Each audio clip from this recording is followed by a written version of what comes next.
ba? Mag 10 o'clock ay mag-11 o'clock na. So, nilamig si Buntis, kaya ito yung suot ko. Parang nakapajama pa din. And then si Habi ay bored.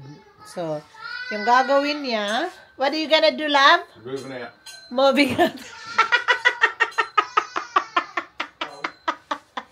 So, pag manganak ako, dito palagi nilalagay namin yung bassinet. Dito siya. Yan. Ito yung lalagyan namin ng bassinet. But, ngayon, kasi walang bassinet, so nilalagyan ni Habi ng computer disk niya. So, yan. Kaso lang, i-move na naman niya yan. Kasi, lalagyan na naman namin ng bassinet.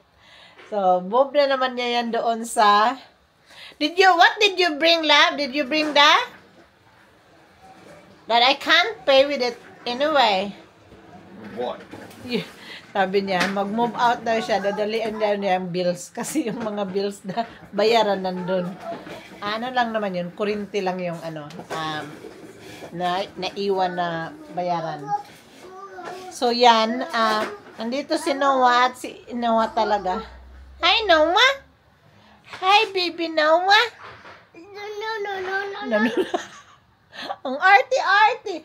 Saan na naman yung short mo? Itong bata na to, pag napihan, ayaw na mag-short. Mainit ba? Mainit lang. So, mag-move out si Habi. Tingnan niyo kung saan siya mag-move out. So, na-bored na talaga siya. Kasi marami siyang gagawin sana sa labas. Kaso lang, Uy, what did you eat? Did you eat chips? Say hi. What is that? What is that? Stop the TV. What is chips? What did you eat? Oh no! Eating chips. Oh my dad. So, nandito So, binalik na naman niya. Wala na to dito. Itong freezer namin na to. Wala na to dito. Dito dapat to. Dito to siya. Nilagay ni Dodong Habi. Move out siya. Nag-kick out siya sa room.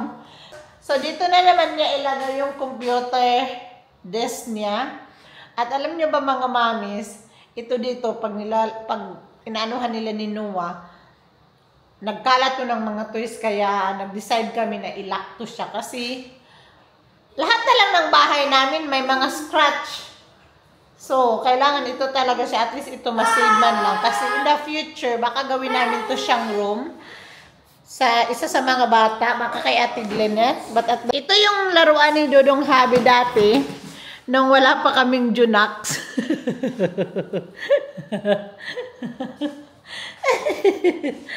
Natawa ako. Tapos, pag naglalaro sila ng mga kaibigan niya dito, meron lang siyang mga 3 na best of friend dito na nandito sa aming area. Pag nagpupunta sila dito sila nagko-close, tapos umiinom, tapos nagbibilyard, ganyan. Ngayon, wala na silang time, may mga asawa, may mga anak na, kaya wala na. Ano na to siya muna, laruan nila ni Ezekiel, pero we decide talaga na gagawin na lang siyang, ay i-close namin siya. Para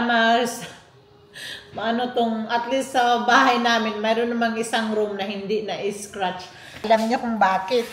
Si Ezekiel at si Noah, di talaga namin mapigilan mga moms na mag-aakyat or magtago-tago sa cabinet. Tapos, ayaw naman namin masira. So, kinukuha na lang namin at the moment. So, pag medyo malaki-laki na sila, ibalik namin. So, yan. You happy, love? Nalinisin yung aking pantry. Kasi yung aking pantry is medyo magulo.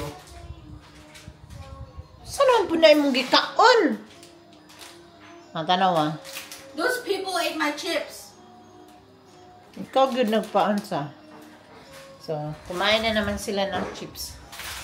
So, gusto ko siyang hindi ko alam. kung mayroon akong motivation. Ayusin ko siya ngayong araw na. Maulan, 2 araw na. Tulong-tulong sa pagsulong. Bago naming bed. Yellow ang kulay. Noah! Noah! Dito sa room ni Noah. I know, that's why that one there is always crumbled because you put everything in there.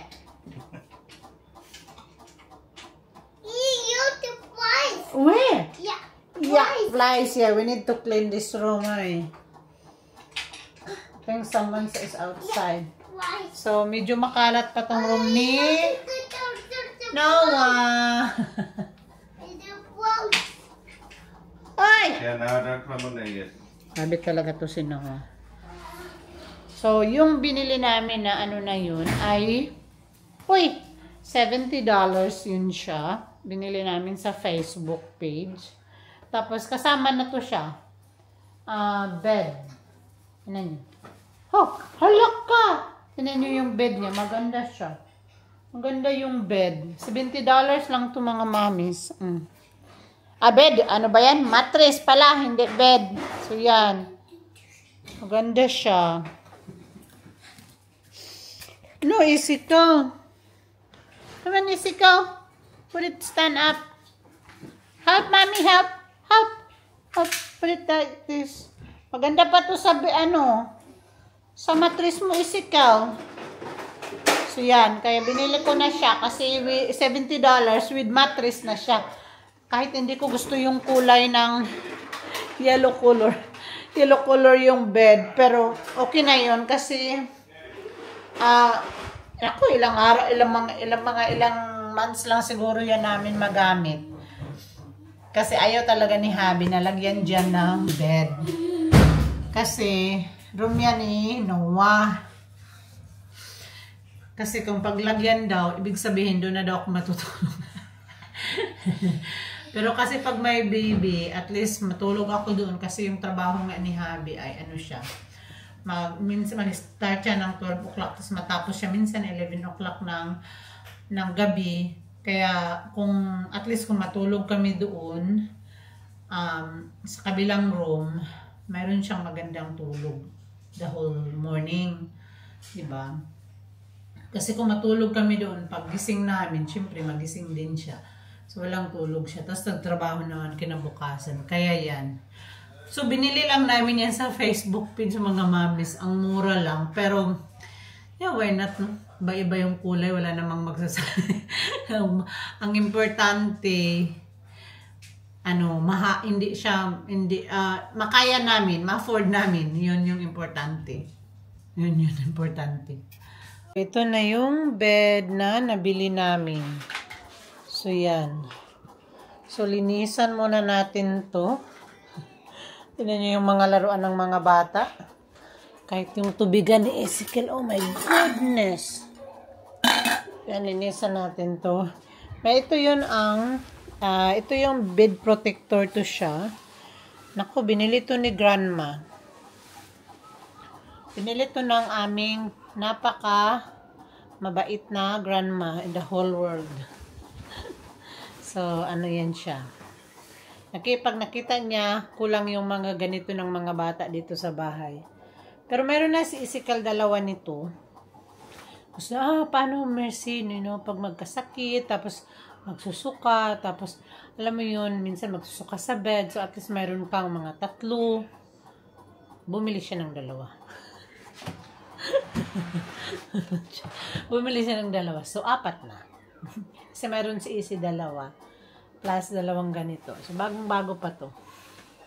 So, yan. Siya yung pinaka, talaga sa amin dito. Pero, nagpapasalamat ako kasi napaka-buti niya sa amin. Meron namang protector to, pero tanggalin ko siya. I really love yung, niya.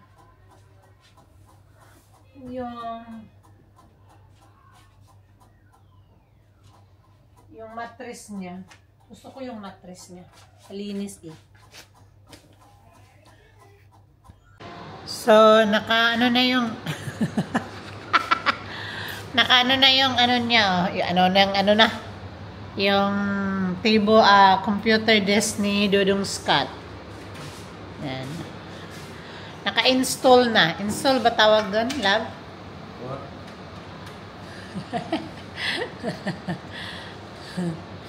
Ito naman ako sa kabila.